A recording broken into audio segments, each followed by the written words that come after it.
Quantas vezes ele dobrou o joelho a Deus? Um presidente que sempre respeitou Israel e a luta do seu povo. Um presidente que sempre defendeu a liberdade acima de tudo. Eu vou falar para o presidente, eu não vou chamar nem de presidente agora, eu vou chamar de Bolsonaro. Meu amigo Bolsonaro, você não é mais um CPF, você não é mais uma pessoa, você representa um movimento, você representa todos eles que aprenderam, que descobriram que vale a pena brigar pela família, que vale a pena brigar pela pátria, que vale a pena brigar pela liberdade. Bom dia, senhoras e senhores, hoje é 13 de março de 2024, são 8 horas da manhã. O governador de São Paulo inventou uma mentira sobre Israel e levantou suspeitas de estar mancomunado com o ex-presidente Jair Bolsonaro em tentativa de fuga. Após Bolsonaro pedir de volta seu passaporte para ir a Israel, a convite do premier Benjamin Netanyahu, durante uma crise diplomática com o país do Oriente, que tirou os embaixadores desses países de suas representações e que pode resultar em ruptura de relações diplomáticas entre os dois países, o governador de São Paulo levanta suspeitas com planos de fazer uma viagem para lá de esquisita no momento em que Bolsonaro vai ser proibido de ir com a família inteirinha para lá. Vamos entender, mas antes eu quero pedir a você que acompanha o blog da Cidadania que se inscreva no canal, curte e compartilhe os nossos vídeos, acione o sininho das notificações, que assim você nos ajuda a fazer o nosso trabalho. E vamos ao vídeo. Em carta a Bolsonaro, o primeiro-ministro de Israel criticou Lula e convidou Bolsonaro para ir até lá.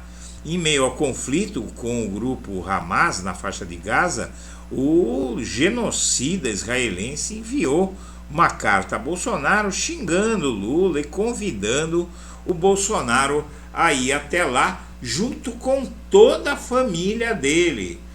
E nesse momento a gente foca nesse evento, nesse vídeo que você acaba de assistir, com o Tarcísio elogiando Israel e fazendo apologia a Israel na Avenida Paulista, na manifestação bolsonarista, em que a bandeira e o nome de Israel estava em toda parte, uma grande apologia que o Bolsonaro fez a Israel, e não foi, pelo jeito, só por conta da diferença entre Netanyahu e Lula.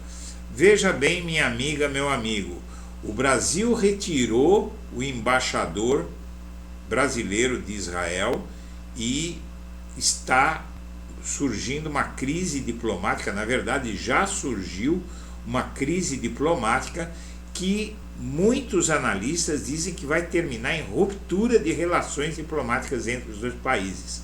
Se o Bolsonaro for para lá com a família toda dele, porque o premier Benjamin Netanyahu convidou o Bolsonaro e toda a família dele para ir para lá. Você imagina, a família toda, mulher, a família inteirinha e o Bolsonaro. Aí ele chega lá em Israel e quem é que vai tirá-lo de Israel? Benjamin Netanyahu, se pedirem extradição, ele vai conceder para um país com o qual ele está em litígio?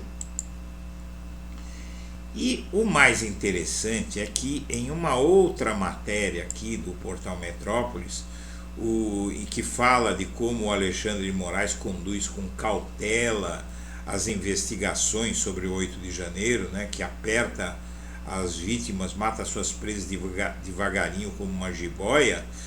No fim do texto, no antepenúltimo parágrafo, começa a dizer o seguinte: Tarcísio de Freitas, do Republicanos, governador de São Paulo, que cada vez mais se espelha em Bolsonaro, disse que também foi convidado por Netanyahu a visitar Israel. Foi desmentido pelo embaixador de Israel no Brasil. O convite partiu de uma mesquita montada por brasileiros em Tel Aviv. Então, é muito esquisito, não é? O que é que pretendem com essa viagem da família a Israel? Seja como for, Lewandowski vira alvo para a oposição na Câmara dos Deputados, assim como era com Flávio Dino.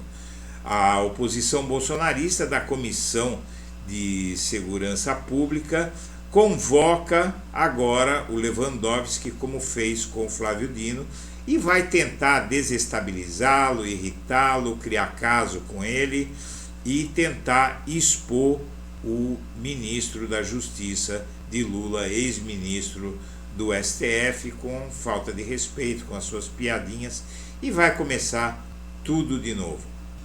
Enquanto isso, o Ministério Público Federal denuncia que faz 6 meses que pediu uma indenização a Damares Alves de 5 milhões para a população de Marajó, por Damares mentir e expor a ilha de Marajó, dizendo que lá tinha uma rede de pedofilia que fazia coisas horríveis com crianças, que eu não vou nem reproduzir, uma coisa asquerosa, doentia.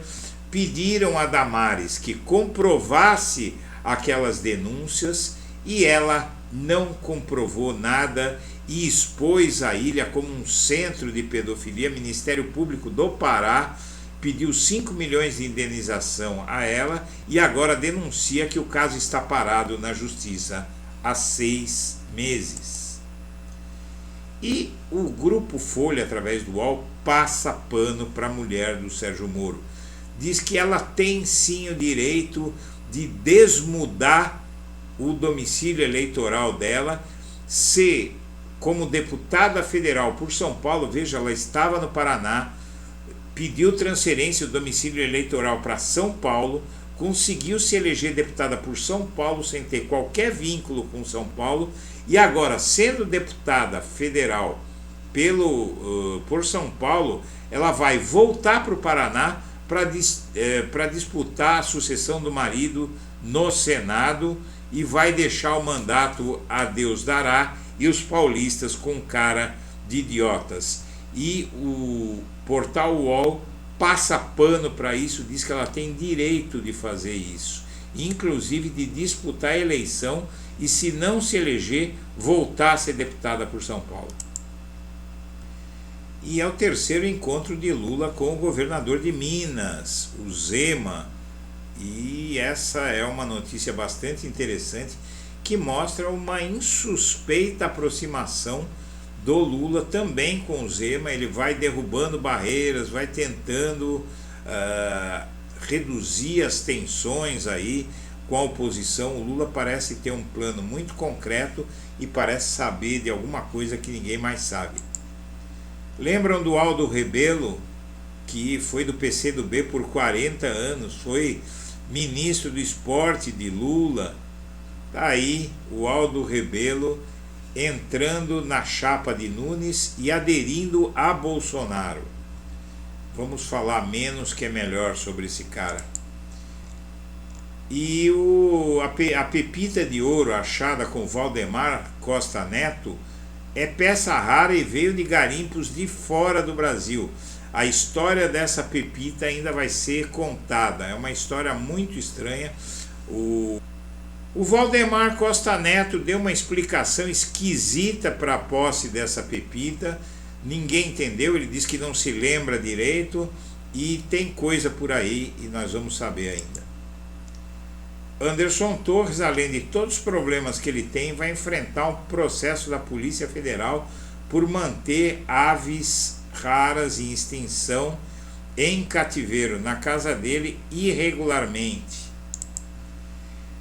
E o jornal Folha de São Paulo tenta ainda atacar o Boulos, dizer que a rejeição dele inviabiliza a eleição dele, mas aqui nós temos uma notícia que saiu ontem, que se o Boulos tem rejeição, o apoio de Bolsonaro a Nunes afasta 63% dos eleitores em São Paulo. E é inclusive muito maior a rejeição a Bolsonaro em São Paulo que ao Lula, que tem só 42% de rejeição, parece muito, mas 58% podem votar em Lula. E em Bolsonaro, só 37% poderiam votar nele, o que é insuficiente para eleger reeleger o Nunes. Senhoras e senhores, eu agradeço a atenção e deixo meu abraço para todo mundo.